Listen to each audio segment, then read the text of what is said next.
Yeah, we're back. Episode 2. It's technically episode 2. It's like a new era here. Yeah, the rebrand. There's a certain fall chill in the air. There is. I mean, it is. I was sweating my ass off with it being like only 80 yesterday, but yeah, it feels a little fallish, I guess. You know, college football's back. Yeah, college That's a big football's one. back. I've already placed a bet. Have you? Mm-hmm. I've already placed like 3 or 4. Not a single one of them hit either. I made $17.50 from 10 just starting off. Oh, back at it. Yeah. Back at it. Yeah, don't tell my fiance. But more importantly, pumpkin spice is back. Pumpkin spice is back for all of you fat white women. That's me. Yep, me too. And yeah, Dunkin, we were talking about this earlier, and I wanted to lead the show off with this. This Dunkin, is not pumpkin spice. No, but this is just Black Rifle. But Dunkin went viral for something that they did.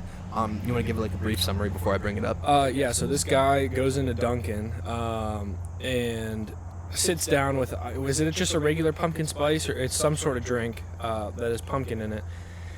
And I mean, well, you guys can take a look for yourself, but it was definitely eye-opening, especially when it gets to the ingredients. Go ahead, Luke. All right, hold on one second, fella. Never mind. So he sits down, he does a comparison between the sugar that is put into one of these drinks, and then I believe he shows it's like something like 40-some tablespoons or something crazy like that. Yeah. But it's came from a bunch of Twitter accounts, and so as you can see, the guy goes, "I can't describe how insane this is. You just have to watch it."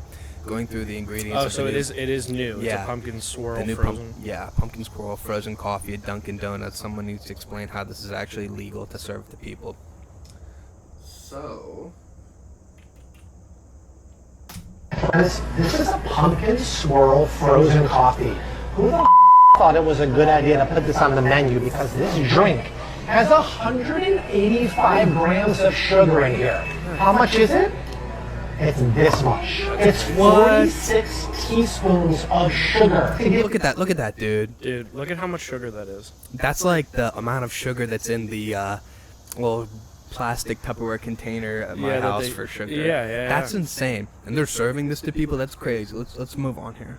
You know, another perspective, the amount of sugar in there is equal to 14 glazed donuts. Plus, there's no pumpkin in here as artificial flavors. There's 12 mentions of sugar and high fructose corn syrup in there. There's 930 calories and 194 carbs. 2/3 of us are already type 2 diabetic. Oh, 194 carbs in anything is insane. I agree, dude. This is crazy.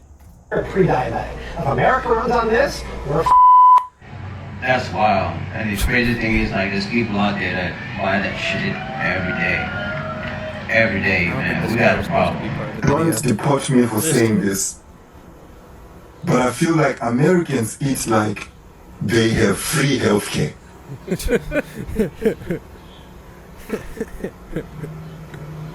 Guy's not wrong. No. Guy's not wrong. Not at all, dude. I mean, and I love food just as much as the next guy, don't get me wrong. But if I'm going to eat 900, if I'm going to have 900 and some calories, like, that's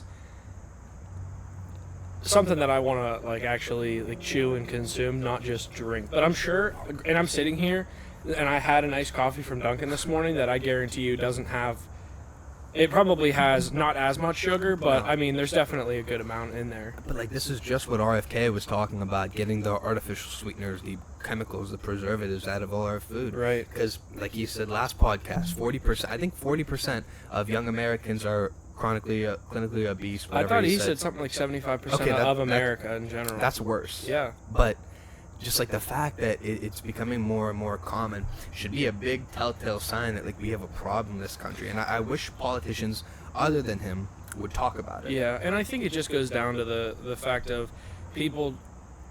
There are certain people, that watch what they consume and whatnot. Other people just go, "Oh, that sounds good. I will have that." And you're not. If you're one of those people that aren't looking at the calorie count or anything like that, the breakdown, then you're gonna say, "Oh, that looks good," and just get that and not realize that you're putting that much sugar in your body. It's fucking insane. It's nuts. The biggest scam that we grew up with, we were like the tail end, I feel like, was the food pyramid. And actually, to be honest with you, we could pull it up. I'll pull it up right now. But I remember it was the food pyramid, and then Michelle Obama came in and like she took away all our good hated tasting lunches. Yeah, she hated fat kids too. Yeah. And she created the My Plate, and it was like percentages. But even then, I mean, what do you think about that, man? I feel like it's a scam. I mean, I don't know. I get that it's a concern for Americans for sure. The pyramid and the percentage and stuff like that. Nobody's sitting there and they're gonna take percentages of their food and actually follow that to a T.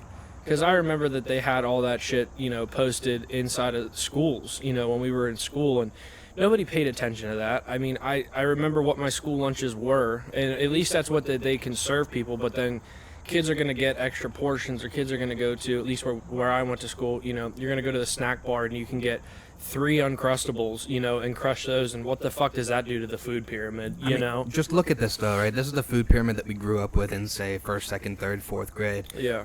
Before the Obamas came in and they kind of revamped everything. So right here at the top, you have number 1, the foods and sugar and drinks high in fat, sugar, and salt. It says here, most people consume snacks high in fat, sugar, and salt, and sugar, sweetened. Drinks up to 6 times a day.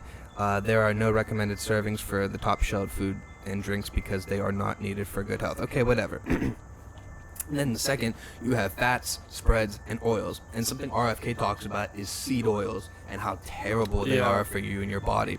Use as little as possible. Okay, fine. Meat, poultry, fish, eggs, beans, and nuts. Now this is better. It's this right here. Blah, blah, blah. Choose lean meat. And then milk, yogurt, and cheese next. Okay, 3 servings a day. And it keeps telling you the servings per day you need. So it doesn't recommend the fats, seeds, or spreads and oils. Just very small portions. Next up, you have the meat, and like we talked about, the poultry, fish, eggs. 2 servings a day. You should probably get more, if we're being honest. Yeah, I was kind of wondering, like, why that's only at 2, and then you go down, and is 5 to 7 servings of a vegetable genuinely, or fruits or vegetables, is that like a realistic thing? Like, number one, I don't know if you're going to eat, like, throughout the day like that. A lot of people don't just snack on a carrot. Yeah. Well, I don't know when this is from. I tried to get like an accurate thing from like 2001 or whatever.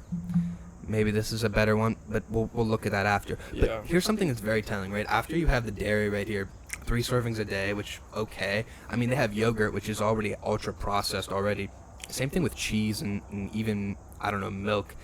Just the way that they obtain the milk. When you look at factory farming, and when you look at other methods of just obtaining all of this dairy alone, it's really, I just don't think it's the best way to do it. But right here, this is the telltale sign that I think that like the food pyramid and the people that were in charge of all this stuff were just completely on a different planet and not looking out for the health of the American people. Right here, wholemeal cereals and breads, potatoes, pasta, and rice. 3 to 5 servings a day. Yeah, I don't know where the hell that comes from, because if anything, you would switch those with meat, in my opinion. Yeah, it says right here, wholemeal and whole grain cereals are best. Enjoy it each meal. I mean, I get that they're saying whole grain, but still. But it still also says like potatoes, pasta, and rice. Like, unless you're eating whole grain everything, but even then, that's still excessive in a 3 to 5. This is different than what we used to have. I'm trying to find one that, because I don't want to misrepresent what I'm trying to put out here. Here we go. This looks like an older one. Sorry, fellas, I wasn't getting to the point there. This is the new one. Okay. So at the top, it has the oils, whatever you use sparingly, the milk, cheese, yogurt, whatever, 2 to 3 servings. Meat, poultry, 2 to 3. Fruit, 2 to 4. Vegetable, 3 to 5. And then right here, okay, bread, cereal, rice, and pasta group, 6 to 11 servings. That's the big thing. So sorry, everybody. I was talking about a different food pyramid. I guess it was new. But this one right here, you can tell by like the graphics. This is like from early 2000s, mid 2000s type thing. But I mean, this right here, right? This is what led a bunch of Americans like us to gain weight, to put shit in our body when we were children and not understand like what we were really doing. And so now you have a lot of Americans, majority of Americans, I think that RFK said, are chronically obese. Chronically obese. It's Something terrible. like Yeah, bro. I don't know. Is it chronically or clinically? Clinically, I get the words mixed up. I think clinically, I'm not that intelligent. Yeah. Speaking of RFK. Yeah, I know. Speaking of RFK, go off on RFK. What's up? That big boss daddy. I love RFK. Can I just tell you I love RFK, and I'm sick to my stomach that I got shit on last episode for not liking RFK. They did shit on you. I would just like to say, before you open your dumb fucking mouth, please watch the entirety of at least where that clip came from. They were going at you. Like, what the fuck? What the fuck? On top of that, and I was also thinking, like, okay, all you're gonna get is like the clip of us sitting here, but I don't know a lot of like left-leaning podcasts or anything like that that hasn't. He was going fast. Has an American flag in the back of it. Does that make sense? Like, yeah. I don't know. I feel like the American flag gets put a lot on like the Republican side of things, you know, because the Democrats aren't patriotic. That's right? The thing. Right, and it's almost racist to be patriotic. Yeah, and speaking of the Democrats, somebody did an interview recently. Her first interview in like 40-some days. Not Nancy. Well, we'll talk about her too. Yeah. But Kamala, what did you think about that interview before we start to play the clips? I want the Kamala Harris entire 43 minutes. I think that's what it was. I want the entire 43 minutes more than I want Jeffrey Epstein's Black Book. I need to see everything that she said, because from what they released, she answers no questions. She walks around everything. She pretends that she is like, she pretends that she's speaking correctly on certain topics, and all she's doing is just tiptoeing around them. And then on top of that, she's using so many adjectives when she speaks that it is helping her walk around the point. I don't know if you noticed that, but like the adjectives that she's throwing around, strong and you know, amazing, all these other things, like they were.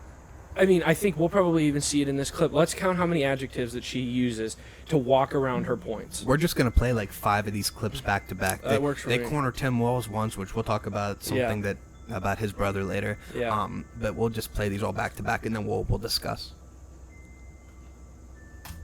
My proposal includes what would be a tax credit of $25,000 for first-time home buyers. Who's that going to, real quick? Who's that going to? We're 5 seconds in, and we can't even...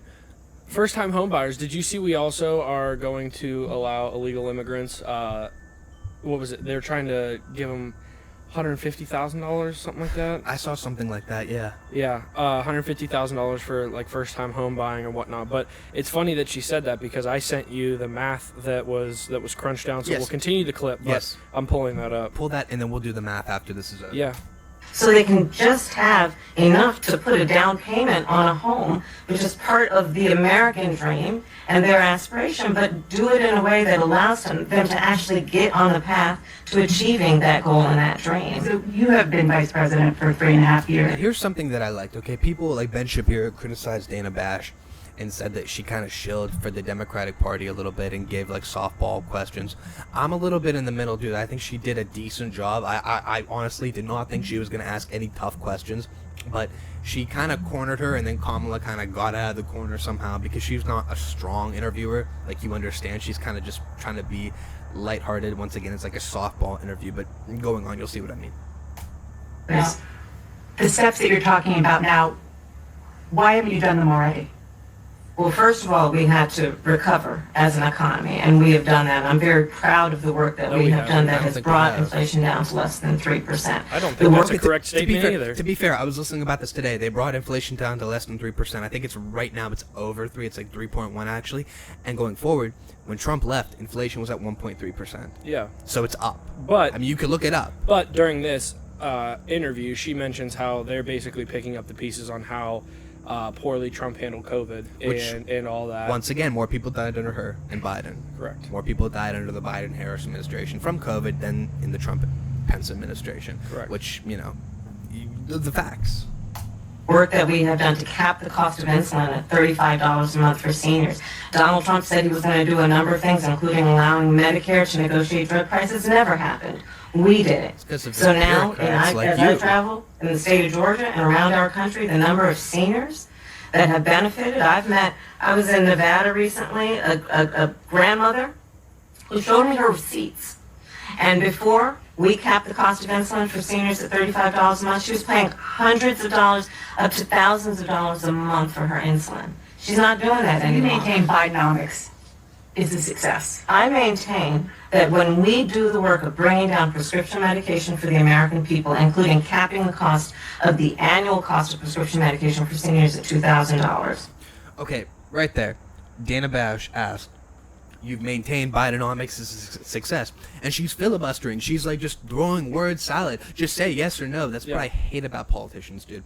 I think Trump was the only one, but Trump does this too. They don't answer the question directly. Just be a normal person and answer the question directly. Correct. That's all I want. And I think when they are speaking, they have something in their head that they want to get out.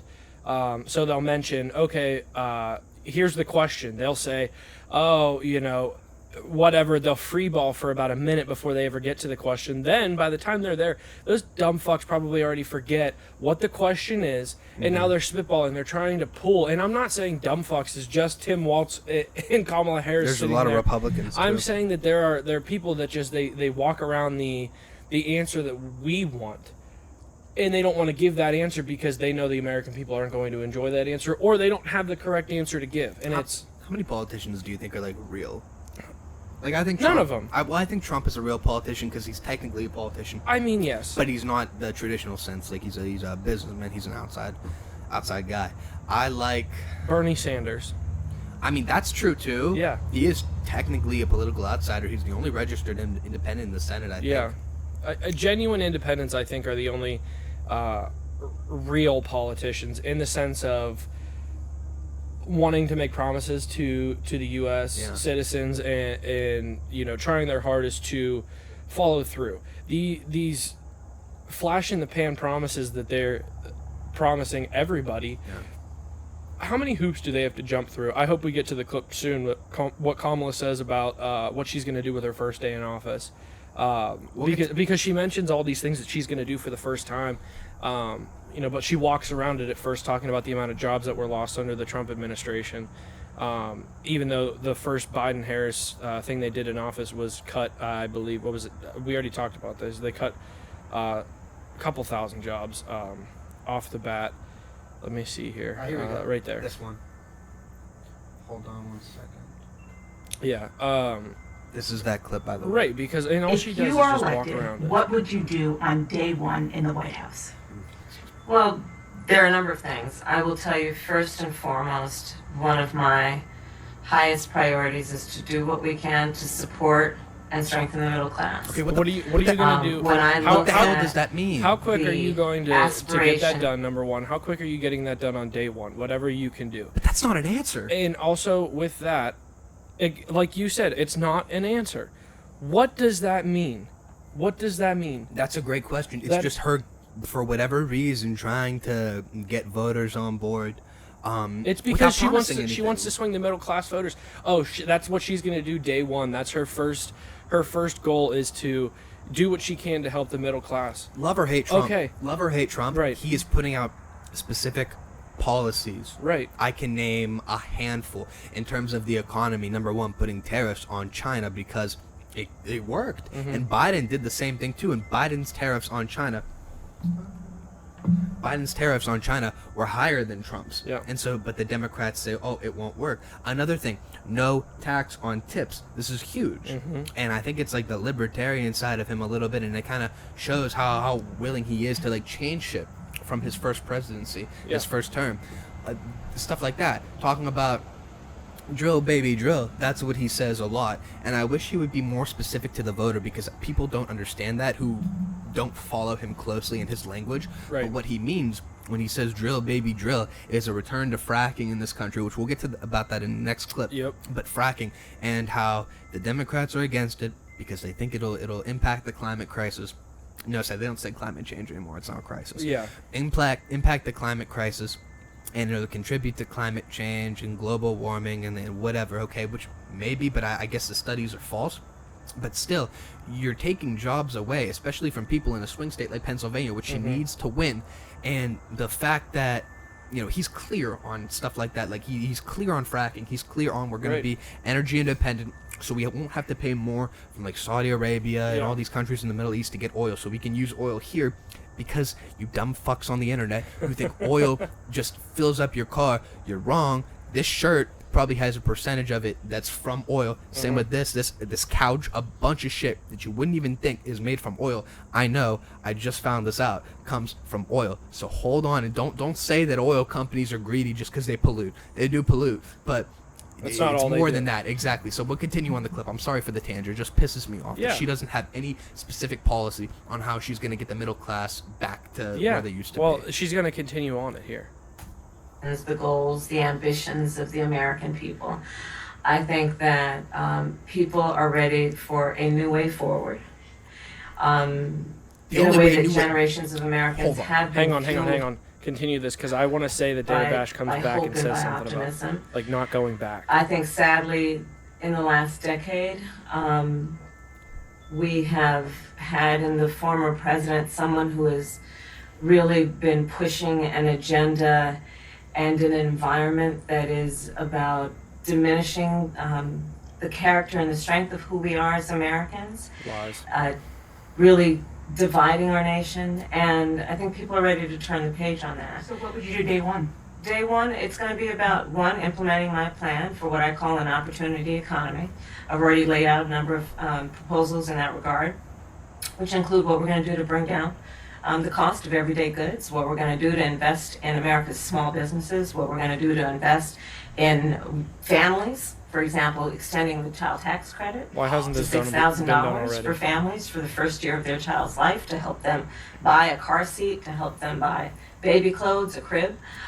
There's the work that we're going to do that is about investing in the American family around affordable housing, a big issue in our country right now. So there are a number of things on day one.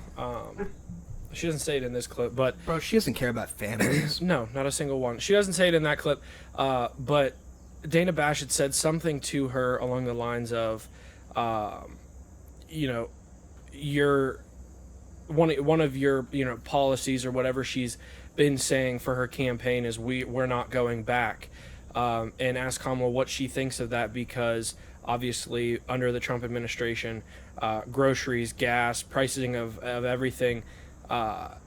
Is this it right here? I'm trying to find that out. Yeah, Yes, this is it right here. Okay. Talks about going back to when the economy was under Trump, because I don't care who you are, black, white, Asian, Latina, Trans. freaking, I don't care if you are 13 years old, I don't care if you're 80 years old. We cannot sit here and pretend like the government is the state of the United States is in a better place right now than it was during the Trump administration. And we talked about this last time, yeah. Yeah. There we go. You talked about, you call it the opportunity economy. You are well aware that right now many Americans are struggling. There's a crisis of affordability. Yeah. One of your campaign themes is we're not going back. But I wonder what you say to voters who do want to go back when it comes to the economy specifically, because their groceries were less expensive, housing was more affordable when Donald Trump was president. Well, let's start with the fact that when Joe Biden and I came in office, during the height of the pandemic, we saw over 10 million jobs were lost. Literally, we were all tracking the numbers. Hundreds of people a day were dying because of COVID. And there were more under her, but going forward, it just pisses me off. The economy had crashed. In large part, all of that because of mismanagement by Donald Trump of that crisis. Right. When we came in, our highest priority was to do what we could to rescue America. And today, we know that we have inflation at under 3%. A lot of our policies have led to the reality that America recovered faster than any wealthy nation around the world. But you are right. Prices, in particular for groceries, are still too high. The American people know it, I know it. Which is why my agenda... You don't fucking know it. Get out of here. When's the last time you think she went to a grocery store? Probably in early 2000s. Early 2000s. Here's what I would like to throw out, though. we're sitting here saying our first thing that we did in office, or what we've cared about all this time through office, is trying to get America back. Luke, how do you think we got America back? By giving over $52 billion to the Ukraine. And I have that pulled up. I did the math. It can be fact-checked later, but I'm just going to spew it online right now. Do it. We spent $52 billion to the Ukraine. It is over 52, but 52 is just the round number that I found online.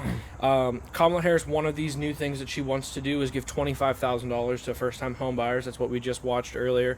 If we were to do that, we could afford to have just given away $25,000 to 2,080,000 people, which is over half of the United States population that is here legally and accounted for. I do not understand how we're going to sit here and pretend that all they've wanted to do is build back better or whatever. How do you expect to do that when we're giving billions of dollars to a country that we need to get the fuck out of? And when you really look at it, I mean, I could cry because there is so much hardship in this country. Just looking at the Midwest alone, okay? Like, we live in Ohio. We're not going to sugarcoat that. We live in Ohio, and about half an hour down the street, there is East Palestine, where the train derailment happened last year, and it seems like nobody cares. It took Biden so long to get there. Trump was there before Biden, okay? But they sent Pete Buttigieg, the Secretary of Transportation, which I'm sorry if you know the Secretary of Transportation's name in a presidency, in a cabinet, you don't do it. He's not doing a good job, okay? Had to take 2 months off because he was on maternity leave, even though, he's in a homosexual relationship, which is fine, I'm supportive, whatever. But you didn't have the baby. You don't have to be home with the baby all the time, away from your job, while Southwest Airlines and all the airlines are crumbling, whatever, besides the point. Okay, so East Palestine, okay? Then you have Flint. And it seems like nobody cares about Flint, Michigan at all. They haven't had clean water in, a decade? Yeah. You're telling me $52 billion, a fraction of that couldn't have gone to Flint or couldn't have gone to East Palestine? Yep. Okay, then you had the crumbling neighborhoods in the suburbs or ghettos of Chicago. You have Baltimore. New York is really bad now with the migrant crisis. Okay, you have Skid Row. Don't even get me started on Skid Row. Genuinely, I don't know a single city in the United States, big city like that doesn't have... Miami. Right? Is that bad? Miami's not doing great. I mean, there's no big city that's doing great. There's not a single big city that you're going to go to. Everybody, the homeless population, they flock to these big cities. They destroy these big cities. And if we were to just give a chunk of that $52 billion to revamp the cities, do something to help America, $52 billion could do so much inside of this country. I agree. I'm saying, but I think there is pockets of the country where they are thriving. Like Miami, I hear people on podcasts talking about new buildings continue to go up and stuff like that. They do continue to go up. I'm not talking about the homeless crisis. Right. I know it's bad everywhere. I'm not trying to be ignorant to that. Right. Oh gosh, ignorant to that. But cities like Houston and cities like Phoenix are growing in population. They're thriving. I understand the migrant crisis is there, and homelessness is going to be there no matter what, unfortunately. That's just the state of this economy. Right. But I understand what you're saying, and I'm not trying to be... No, and I get the new buildings and everything going up like that. I just and meant population, too. Right. I just meant along the lines of where population goes up, unwanted population goes up as well. Yeah, I agree with that. But going back to what you're saying, dude, $52 billion, and that's just, Ukraine, right? Right. So we're not even talking about the money that was accidentally given to the Taliban. Yes, or the whole Israel-Gaza crisis, which you can have an opinion on that, but I'm sorry, I think our country should come first. And I think people like Lindsey Graham, who is a bad Republican. Listen, I don't think that... I'm not against the Democrats just because I was raised, conservative in a conservative family.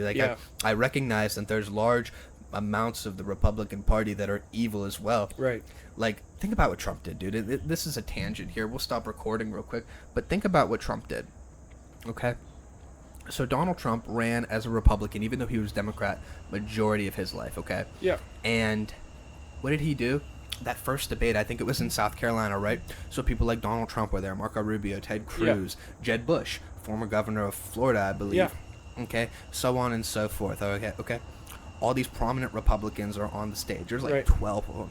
And what does he do out the gate? We're at the back door of the Obama administration, right? It's almost finished. And what does he do? He trashes George W. Bush, the last Republican president in the previous previous presidency. Right. The face of the Republican Party at the time, you would say. He's a war criminal. Yeah. And he's an awful person. He made a bad decision. He made the worst decision in our country's history, getting us into the Iraq War. What? Yeah. What does that do when you watch a Republican bash another Republican? Well, not only that, but dude, when you look at the Republicans from like HW on to like 2015, roughly, so about like I'd say like a 20-ish year span, 22, they're all weak. You look at all of them, right? You go down the board. Let's go back. Before Trump ran, Mitt Romney, damn, I can't talk. Mitt Romney, Paul Ryan. Yeah. I mean, they were, yes, very cordial to each other in the debates, but Mitt Romney said one bad thing. I think he said, like, they're going to put y'all back in chains or something like that. Yeah. And he was done. Okay, right. That was the end of his presidency. He was winning. Obama had a really shitty first term. Yep. He was very unpopular from, what I listened to. I don't remember much back then, but I was watching everything. I was following everything. Yeah. But he largely got reelected because Mitt Romney was such an awful candidate. And Paul Ryan, too. I think Paul Ryan's a lobbyist now. Yeah, I think so, too. Going back. Yeah. I mean, just to have yourself in that situation where you say that, like you said, Mitt Romney said one bad thing. Yeah. And now you're ultimately removed from the ballot. You know what I mean? Like, he went back to being a senator. He was the governor of Massachusetts. Right. Then he went back to being a senator in Utah. Okay, whatever. But because he was such an not unpopular candidate, but a weak candidate, one thing he said, poof, the American people turn on him. Right, you're gone. We go back. John McCain. John McCain was an extremely weak candidate. I think he only might have got like 150 electoral votes. Yeah. Really bad, really weak. When you had the Democrats had the first black, not only presidential candidate, but could have been the first black president. There was a lot of buzz. What he was saying, which he largely did not live up to, but what he was saying was he had a bright dream and idea for the American people. Yeah. And I'm sorry, if I was, a 20-something back then, maybe I would have voted for him too. Right. But then obviously he just drone strike after drone strike after drone strike. We're gonna kill a couple Americans. We're not gonna acknowledge it. Whatever, that is what it is. Let's go back. Okay, we have HW. We have George W. Bush. We already said that. Dick Cheney was a war criminal, starting a bunch of wars in the Middle East because Dick Cheney was on the board of Halliburton. Right? You've seen the movie Vice. Yes. Yeah. Okay. So there was a large investment opportunity for rebuilding the Middle East after we bombed them, whatever, plus oil too. A lot of oil in the Middle East. But going back, like, you don't see any Republicans that are tough, you know what I mean? And obviously, I don't think so anyway. Dick Cheney was a bureaucrat. He never got any votes. I mean, I think it depends on the way that you look at it, and also how you judge what toughness is. Because then, like, we have Trump, where if Mitt Romney came out and said, grab her by the pussy, I don't think Mitt Romney would have done well, but yet Trump thrived. I mean, he didn't do well. He didn't do well. But at the same time, here's what I'm saying. Like, you just have to take what you're saying and say, listen, that was something that happened however long ago, and ultimately you have to look at it and say, okay, this person said one thing. What's going to happen when they step into office? I'm not talking about Donald Trump in his actions and what he says in the inappropriate side of things, but I'm talking about the things that are truthful, the things that he wants to do, the policies, just like I said, everything that he's saying, whereas you look at these two that are sitting on the screen in front of us, everything has an asterisk. Everything, you can take that, you can look at what they did, and you could say, Yeah, well, I know this, but like when I'm trying to... Or was I walking around your No, your you point? weren't. What I'm trying to get at is in terms of strength, I'm talking about making that's right, decisions. we were talking about strength. Well, making decisions for the American people in their best interest. And besides Donald Trump, Republican or Democrat, I don't know of any president that really made decisions for the American people's best interest, and since like maybe Bill Clinton. Just when you look at his policy and stuff like that, people were comparing Trump's policy now to Bill Clinton's back in like 1992.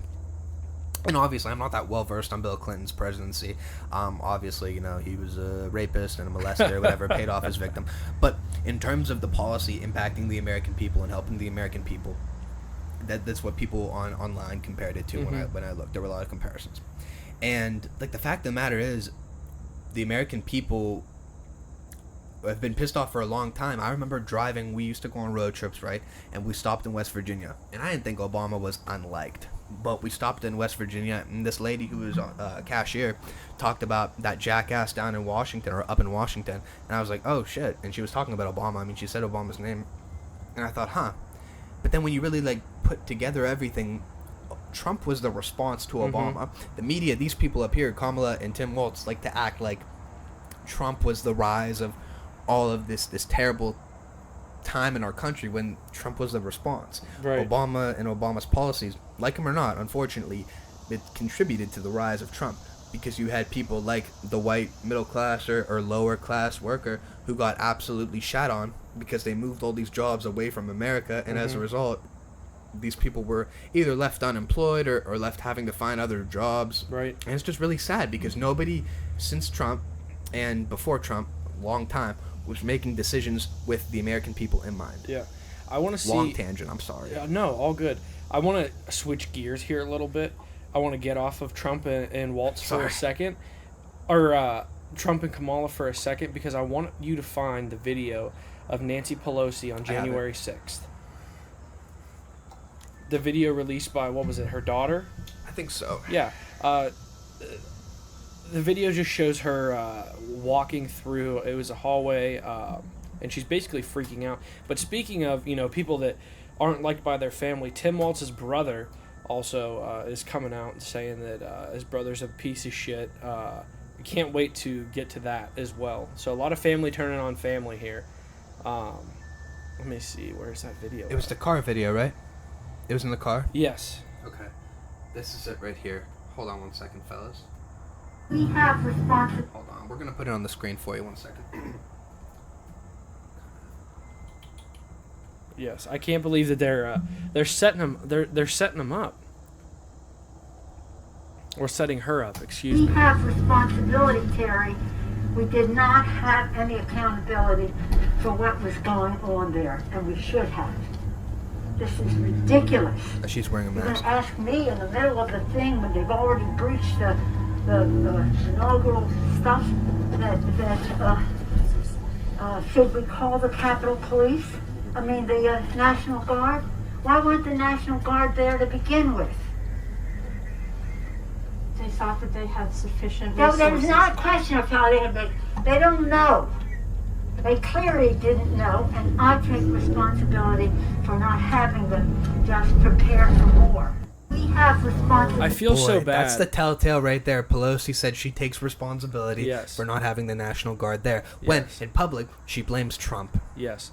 And I feel so bad because if you just listen to how she speaks, she sounds like my grandmother. Yeah. And my grandmother is just so concerned with biscotti and tea, and that it's the voice of Nancy Pelosi. It's just so concerning that she's so upset. I know. And I feel bad. I almost want to give her a hug, but then I want to ask for all of the money that she's collected through insider trading. And then you stop feeling bad. Yeah, I mean, I do. But shout out to, Nancy Pelosi's daughter for that footage. Yeah. I mean, that's pretty impeccable, that you would release something like that, Yeah. especially with your mother taking responsibility. Yeah. It sounds a lot like Tim Walz's brother. Well, you were talking about Tim Walz, and I wanted to bring this up real quick. Everybody's talking about stolen valor. So this is one of the reasons why people hate Tim Walz. When I talk to my constituents in southern Minnesota, I don't care if they're Republican, Independent, Democrat, it doesn't matter to them. When I tell them, when I was in Afghanistan, you know what our troops were worried about? They were worried about their families' health care, and they were worried about their pensions. I said, do you think that's really what you want them to be worrying about? Guys, look it up. He did not serve in Afghanistan once. Their friends and colleagues are being shot on a daily basis, and yet at the end of the day, they have to worry about that. When I talk to my Tampon Timmy thinks he was in Afghanistan in the Middle East. He looks good. He looks better than he does there. He looks like a giant He lesbian. looks like he has found Ozempic, and he's also been eating some biscottis and tea with Nancy Pelosi. Don't shit on the biscottis and tea. He looks very good. I will say that. I don't necessarily know that he looks strong. He looks like a big teddy bear. He does look like a big teddy bear. We got another clip. Yeah. The country is just starting to get to know you.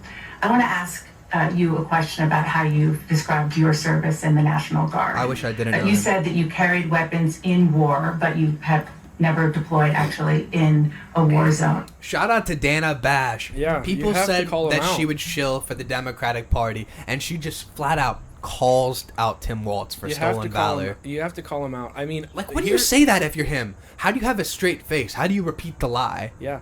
I think if I'm Dana Bash, if I sit here through this interview and genuinely I feel that there's some fuckery, Fox News would hire you. Switch sides. Jump ship. If Dana Bash sat there and the full 43 minutes was not released, but Dana Bash goes and says, I can't do this anymore. I can't sit behind the lies. I sat in front of these two dullards and there wasn't a thought behind their eyes. But they don't know what they're doing. That paycheck, though, it's got to be stupid. It's got to be. Stupid. It's got to be. Continuing on, I'm sorry. All good. A campaign official said that you misspoke. Did you? Well, first of all, I'm incredibly proud. I've done 24 years of wearing uniform. Answer the question! Equally proud of my service in a public school classroom. Come on! Whether it's Congress or the governor.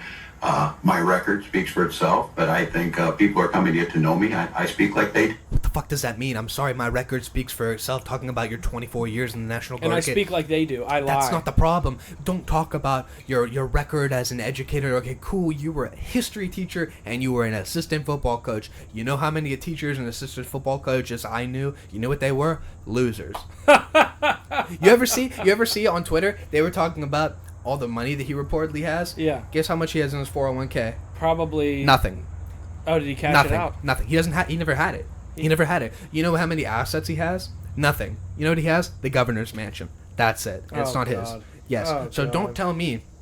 This guy's shady, dude. Tucker Carlson. Once again, he referred to him as he thinks that he's a predator, and the way he talks, it's weird. And I'm sorry to yell so much into the mic right there, but it just pisses me off because, like, answered the question once It's again. understandable. We're talking about these politicians, and it pisses me off that they like to filibuster and they like to throw like a word salad instead of directly answering the question. Right. My apologies. I do. I speak candidly. I wear my emotions on my sleeves, and I speak especially passionately about our children being shot in schools and around guns. So I think people know me. They know who I am. Way to pull that out of your ass. First of all, nobody was talking about school shootings. We get that it's a touchstone for the American people. It's a hard thing.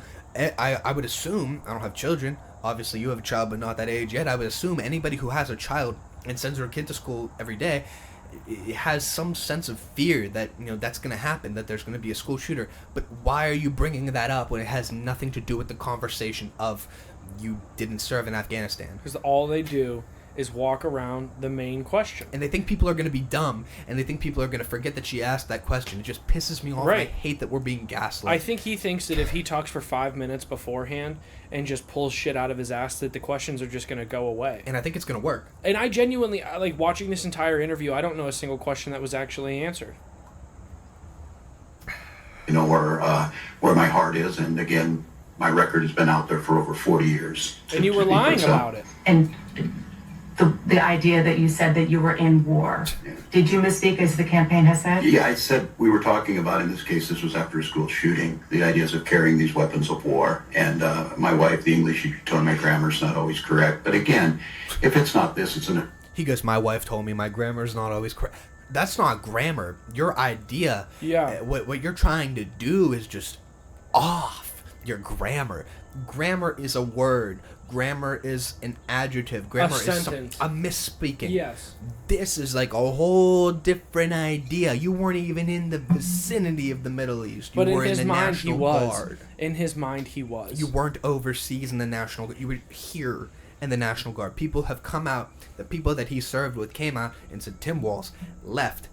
We knew we were going to go to the Middle East. We knew we were going to go to Afghanistan. He left prior to run for Congress. I just don't get it. I don't either. An attack on my children for showing love for me, or it's an attack on my dog. I'm not going to do that. And the one thing I'll never do is I'll never demean another member's service in But any you're way. demeaning all of our intelligence. And I never will. I just My grammar's not Literally. always correct. And he demeaned everybody else's service who served with him for lying about abandoning them. Yeah. This is crazy, dude. And going forward, I mean, we're going to talk about his brother, obviously. I was going to say, do you want to bring up the statement from his brother real quick? I'll find it. Tim Walz's brother, through Facebook, which is just funny because it reminds me of any of my aunts or uncles that use Facebook, and they just comment. They comment without any realization of, oh, this is going to be seen by everybody, which is kind of what makes me laugh the most about this whole topic, because Tim Walz's brother came out and I believe said something along the lines of, my brother is not somebody you would want to hold a position of power, and, you know, his character, all that stuff, which just goes to show, you know, after being questioned about your stolen valor and all you do is walk around the sentence, and then on top of that you bring up the school shootings. How dumb do we have to be to realize that he is trying to walk around all questions that basically just say, hey, I'm a piece of shit, and you're going to just take it, turn it, and say, well, I speak a lot about, you know, school shootings, and you know, I respect the middle class of America, and I do all these things. All you're doing is just filling holes and not answering actual concerns. Apparently we're very stupid, because this is Tim Walz's brother. This is what he said, so it's on the screen right here, right over here. Alrighty, it says Tim Walz's brother says he is considering joining forces with Trump. Wow. It says his brother is, quote-unquote, not the type of character you want making decisions about the future. A little bit odd. You talk about his Facebook. Jeff Walz's Facebook profile was discovered by Laura Loomer, who found several stunning posts. Quote, the stories I could tell, not the type of character you want making decisions about your future. Quote, end quote, excuse me. He said in a comment. I haven't spoke to him in 8 years. I'm 100% opposed to all his ideology. My family wasn't given any notice. He was selected and denied security the days after. Wow. The comments stemmed from a March 30th, 2023 post after Trump was convicted, where Jeff Walz said, we've just become a third world banana republic. Wow. These two lookers, let me tell you something. I just love the fact that everybody in our media, in this regard, you know, everybody in our news that is running for some position of power or anything like that, like, look at these two lookers. Look at them side by side. These are a headline. Yeah. These are a headline. And on top of that, how do you sit here and post that on Facebook and say, oh, I actually did think about, you know, joining forces with Trump? That is insane. That is huge. And I'm sorry, too. How is it just becoming news now when this was in 2023? Right. And also, I think this goes to show the Democrats did not do a clean sweep before they decided who was going into office. If they genuinely wanted to take over a position of power, why choose Kamala and Walz? I don't know, man. Why choose Kamala and Walz? And it shows. I mean, the American people are reacting. And honestly, I thought that Kamala would, like, win, not, like, in a blowout after... Correct, but I was actually rewatching a Joe Rogan episode where him and Tim Dillon were talking about if Michelle Obama runs, she would win. I think so, too. I genuinely believe that as well. Yeah. I think if you're a Democrat, you... after these past 4 years of complete and utter bullshit, garbage, you know, dumpster fire, you want a clean slate. You would think. So you would look at the Republicans as, oh, they have Donald Trump. That's, you know, if they really do genuinely think that Donald Trump would do a shit job and he's not just a concern for their pockets and their power, you would want a clean slate. You go in there and you say, okay, what Democrat can I find that nobody's seen before? Or we can have a clean background. We don't have to worry about anything. We choose Tim Walz. For what? You choose Tim Walz, and now you have XYZ coming out against him. You're setting up bad press. And the people are reacting too. Look at this 24-second clip. Do you feel some kinship towards her as a mixed person? Not personally. I find a lot of her trajectory to not be my brand of woman leader. We've got 3 major international crises going on and someone applying to be commander-in-chief. As a woman, I want to see you do more than, appeal to giggling and having a girl moment on the stage. But do you feel... It's true, man. Yeah. And so you see right there, 6 random mixed-race voters talking about Kamala and saying, like, they don't think that she's ready. Right, and you see that all over social media, too. I mean, it's not just this one clip. You could find a bunch of stuff like this where people of, different races, different descent, different ideologies, and they all come back with the same thing of, what is Kamala saying? What is Kamala's policies? Why hasn't this been done for the past 3.5 years? You make a good point when you said the Democrats should have taken somebody who was just a clean slate. Yeah. Why don't, if you're the Democratic Party, Michelle doesn't want to do it, why don't you go to Mark Cuban? That's what I'm saying, because Mark Cuban is an outspoken anti-Trumper. Yeah. He's a Democrat. He always talks because about... we're battling big business with big business. And we can't sit here and say Kamala Harris and Tim Walz, we're going to take them out because we're going to go with Mark Cuban. Because then when you have Mark Cuban in there, the Republicans can take it just as Mark Cuban's, a wealthy, successful white guy. So why are we going to go with the wealthy, successful white guy just coming in? We just had a wealthy, successful white guy. Well, that would be their response, though, is what I'm saying. Right. I mean, that would be a good response, It would be a good response, but I think they want the change of... They're worried about the middle class. They're worried about all this stuff. So we're going to take, Tim Walz, who is ultimately, like you said, has nothing, no 401k, has just the governor, and... I don't think he relates, though, to the middle class. He doesn't, but it's the ideology of... He's closer to the middle class than Trump is, obviously. And then you bring Kamala in, and she brings the color factor, she brings the women factor. Those are the things that they're trying to get voters based off of. I think that if you're a Democrat, you would have a harder time voting for Mark Cuban than you would Kamala Harris and Tim Walz, only because you're battling big money, big business with big money, big business. I don't know, bro. I mean, obviously we have different opinions, differing opinions about that. Yeah, but I mean, what's your side of things? I just think they should have gone with somebody else. I mean, that's the same. Well, opinion. I was saying Mark Cuban. Yeah, like you think Mark Cuban would be different, like this election would? I think he would be a really good response to Trump because he is the Democratic Party's version of Trump. Arguably, I would argue. So you're battling a Republican rich guy for the Democrat rich guy, and you get basically. I get what you're saying. But I mean, J.B. Pritzker, who's the governor of Illinois, he's also a billionaire. Mm-hmm. So, but I don't think people know him. He doesn't have the name recognition. That was the guy that spoke at the DNC, correct? The fat fuck, yeah. Anyway, they're fat billionaire. So yeah, we were talking about who we want to run the Democratic Party, and there was a viral clip from Tulsi Gabbard's interview that I wanted to briefly mention. Or pull up here. I don't know if we'll find it. Hopefully we find it. But it was just about her talking about the inner sanctum around Kamala Harris. I feel like that's a good word, a good phrase. Yeah. Where did she say it? I think it was. It was somewhere around here. Hold on. But yeah, I just found it really telling because Tulsi was the one that really eviscerated Kamala in the last debate in 2019. Yeah. And I know she's coaching Trump, and I know she just endorsed Trump. Yes. But it's just very telling when you find this clip, and then we'll talk about when he visited the cemetery. But I found it really telling about what Tulsi's opinion on Kamala is, and just truly everything is going on behind the scenes. I found it very telling. 1 second here. Mm-hmm.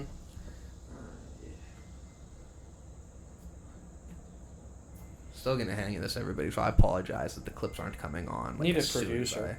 I know, but it's money. The last one ghosted us. All right, here's Tulsi. There's Tulsi. The troubling part about all this is it's not even people who we vote for.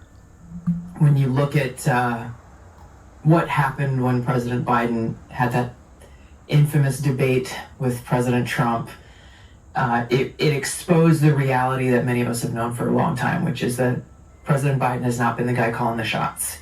He's not been the guy making the decisions, nor has it been Kamala Harris, for that matter, nor will it be if she is elected president. Positive. It is it's exactly this what I said last cabal. episode. Kamala Harris Kamala Harris is coming into this office. I just wanted to remake this point. Kamala Harris is going to come into office 3.5 years after already being there for 3.5 years. If you're telling me that Joe Biden was coherent, he still was not calling those shots. I agree. And if Joe Biden wasn't calling the shots, then who was? Kamala Harris. What has she done for the past 3.5 years? So ultimately, there is no face for the Democratic Party. Yeah. There is no Joe Biden. There is no Kamala Harris. There's somebody, beyond that, if that's what they're saying. It makes no sense. And who's in there now? Exactly. I think that's what she was getting at. Exactly. Of, the Democrat elite, the woke warmongers made up of the likes of Hillary Clinton and Barack Obama and, Tony Blinken and Jake Sullivan and, people who are in the military-industrial complex, people who profit from us being in a constant state of war. It is those in the administrative state, the national security state, who derive... Hold on, everybody. Hold the mic up. We're not going to edit this. We're having a little bit of technical difficulties. This is what happens when you don't have a producer and he leaves you for Arizona. God bless him. Hope he's doing well. But son of a bitch, man, it's hard to do this shit on. This is real quick. This is what happens when you have a podcast. You're taking off again. You're starting off again. What are you gonna do? You gotta. What are you gonna do? You gotta do shit on your own. So if you're listening, I apologize. Skip 15 seconds, 30, 45, a minute. Maybe we'll get another hour. Maybe we'll get it done. Maybe we won't. But the point is, this is the real shit, right? This is a real podcast. We're real people. Yep, we're not some fake people. It's just getting held. Fuck that. I have more authorities and ability to take away our liberty when we are in a heightened state of crisis or war. It is their friends and billionaires and people in media who all derive their power from being able to have a figurehead that essentially they can control. We're not gonna. Who is this lady? We're done. New topic, because that's just, we've exhausted that. We've exhausted the politics. Yeah. Well, on top of the politics, let's go back there, because we did talk about something else. The Hells Angels are coming to town. Yeah, I know. So we did see that. The Hells Angels are coming to town. And they're coming to fuck up a lot of illegal immigrants. Yeah, they are. They're going to do some illegal shit, and I'm here for it. All right. I genuinely would be scared shitless if I saw these crazy white fucks pulling up to me, on motorcycles. This is... Do you want to end with this? Yeah, we can. Okay. Maybe we'll go to Bill Maher. Maybe we won't. We'll just see. But yeah, dude, I thought this was crazy. Yeah. And I can't find the clip anymore. Here we go. Okay. Right there. So we want to give a brief synopsis, or we'll just talk about it after? Yeah, we'll talk about it after. All right. Go ahead and play the clip. Here are the Hells Angels. Started out. Hold on. Let's get this. There we go. Sorry, everybody. We started out with 9 this morning. We ended up with, 10 more. Shit. Headed west. They're coming.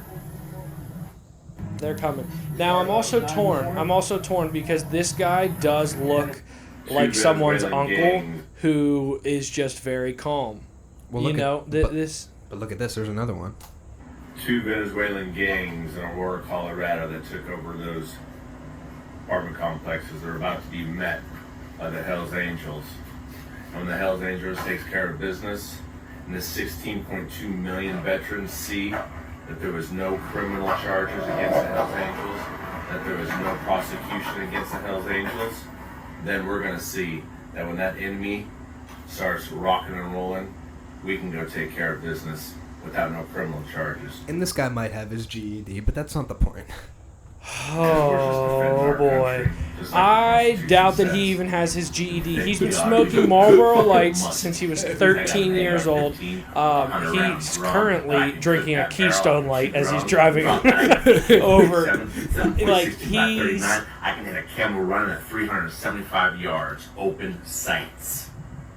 And I'm just one crazy mother effer. Alright, enough of that. Okay, so I'm pretty sure he just threatened to shoot someone, but then also wouldn't say the word fuck. He said mother effer. So I'm 90% sure that they're going to get that apartment building. Yeah. Because those guys are crazy. They're gonna That's the story. They're gonna probably do some illegal stuff. That's though. the story. Two illegal, illegal, of course they're illegal. Two Venezuelan migrant gangs have taken over a couple apartment complexes in Colorado. There's videos all over. You've seen. Yeah. There's people it's all intense.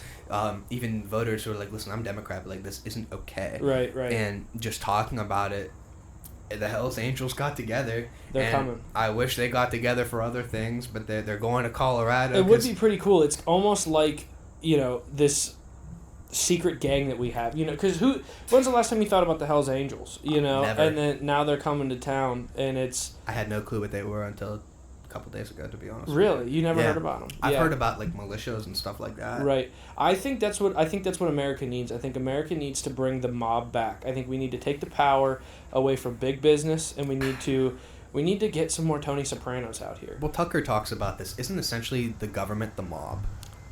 Yes, but I also feel like it's a mob not meant for helping. Yeah. Does that make sense? Like Yeah. when the mob was heavy in Youngstown, or any big cities back in the 50s, 60s, whenever, the mob was ultimately to help. It was to help, and there's a reason it's called organized crime. And if you crossed them, they would obviously fuck things up. Exactly, but how fun would it be to be in the mob? You watch The Sopranos? I love The Sopranos. Dude, it's the best. I keep trying to get my cousin to watch it, and he's it's on the list. Like it's not gonna get watched. No, and it has to. The Sopranos is so good. It's on my fall list as soon as this is the first day of September, but like mid-September when it starts getting chilly. Rewatch it. We're gonna go every Friday, hopefully every Friday. Me and the fiance Soprano, because she's never watched it. Maybe she's watched it before. Well, you have to watch they're coming out with a behind the scenes movie, I believe. I want to see a sequel to The Many Saints of Newark. I think that might be coming. You think? So the Many Saints is a prequel, right? Correct. They're doing something with James Gandolfini's son. Mm-hmm. I forget. I don't know if that's gonna be a spinoff or whatever. But yeah, they're. Yeah, bro. Oh shit, we're almost at 11. Any last points? I mean, I wanted to talk about Zuckerberg, but I don't really want to. Zuck the cuck, yeah. We'll talk about it maybe next time, maybe never. We'll see. Yeah. But going forward, I mean, listen, man, it's been fun to finally bring this back. I know. I can't wait. It's like episode number 2. It is the rebrand. Yeah, and I told myself I didn't want to do this, but I just want to. Obviously, I told you, had a cousin die over the weekend, and man, he was awesome, and we're all gonna miss him. He died suddenly. It was a tragedy. But the funniest thing, the reason I want to bring him up is because he was hilarious. Mm-hmm. He should have been a comedian, but you're not gonna. It's really hard to do that around here. But he was so funny. Would always tell jokes. The funniest thing that I've ever heard him say was he had cancer for a brief bit, and he did not die of cancer. Mm-hmm. But he had cancer. He beat it. But he had a bunch of girlfriends, right? Yeah. Whatever. And it was so funny. He told us, he's like, listen, I told this one girl, I have cancer. We can't be together anymore. And she was like, oh, no, I want to be with you. He's like, no, I got to deal with this on my own. Used getting cancer to get out of, yes, to get out of a relationship. A legend. My cousin Ronnie, he was awesome. That's awesome. He's going to be missed, man. Yeah, absolutely. Just I didn't thank him, but I just wanted to pay tribute because he was such a great guy. Yeah, and he's gonna be missed by everybody. He sounds like it from what you've told me. He was great, man. But back on Mondays. Yeah, back on Mondays. Monday at noon. Happy Sunday. Don't get killed by pumpkin spice, or you'll become a pumpkin. Whatever. Any last words? No, I have nothing. All right. Fuck the Dems. Fuck the Dems. We'll see ya.